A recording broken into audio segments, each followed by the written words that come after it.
আসসালামু আলাইকুম, জয় বলছি হেভেন রেস্টুরেন্ট থেকে। চলে আসলাম শীতকালীন মজাদার food, most famous food steam momo নিয়ে। স্টিম মোমো তৈরি করতে যা যা প্রয়োজন হয় আমি এখানে সব কিছুই নিয়ে নিয়েছি। প্রথমে আমাদের লাগবে চিকেন কিমা, তারপরে হচ্ছে পেঁয়াজ কুচি, কাঁচামরিচ কুচি, ধনিয়া পাতা কুচি এবং লবণ। আর মোমোর পাতি তৈরি করা যায়, বাসাবাড়িতে তৈরি করা যায়, আর রেডিমেডও পাওয়া যায়। আমরা এখানে রেডিমেডটাই নিয়েছি।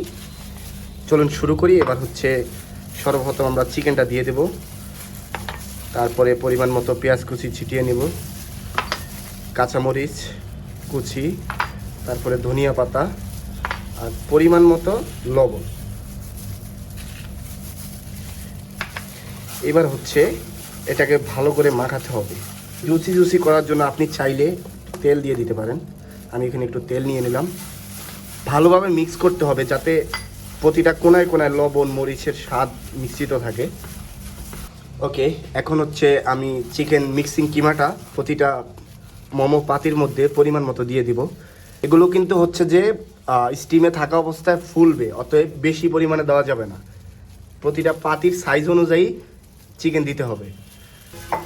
এবার একটু হালকা পানি ছিটিয়ে দিব যাতে হচ্ছে যে পাতিগুলো একটার সাথে আরেকটা না লেগে যায় বা ঠিক মতো জোড়া লাগে। ওকে, হ্যান্ড গ্লাভস পরা অবস্থায় হচ্ছে মোমোর পাতির ভাঁজটা ঠিকভাবে দেওয়া যায় না। আপনারা আপনাদের সুবিধার্থে ঠিকভাবে করে নেবেন। আমি আমার মতো করে, মোমোর অনেকগুলো ডিজাইন আছে, আমি আমার মতো করে ডিজাইন দিচ্ছি।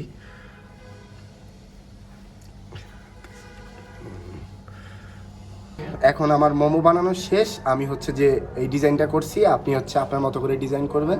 এখন হচ্ছে আমি এটাকে স্টিম কুকারের মধ্যে দিয়ে দেবো। ওকে, আমি আগে থেকেই স্টিমটা বসিয়ে রেখেছিলাম, দেখুন গরম হয়ে অলরেডি ভাপ উঠতেছে। আমি হচ্ছে এর মধ্যে একটু তেল দিয়ে দিব যাতে হচ্ছে লেগে না যায়। সামান্য একটু তেল দিয়ে দিব, তারপর হচ্ছে এক এক করে সুন্দরভাবে বসিয়ে দেব।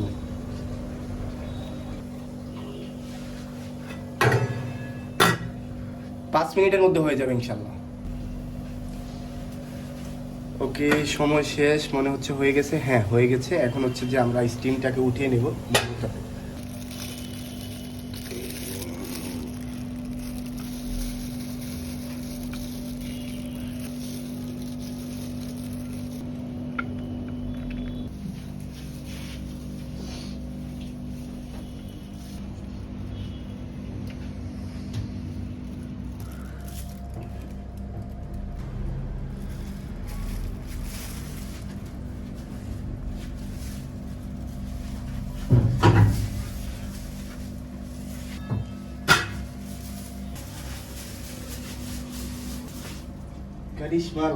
ওকে, আমার স্টিম মোমো তৈরি হয়ে গেছে। এখন হচ্ছে আমি একটা টেস্ট করে দেখব যে কেমন হয়েছে।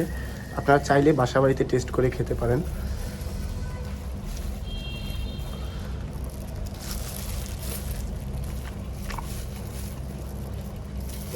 হুম হুম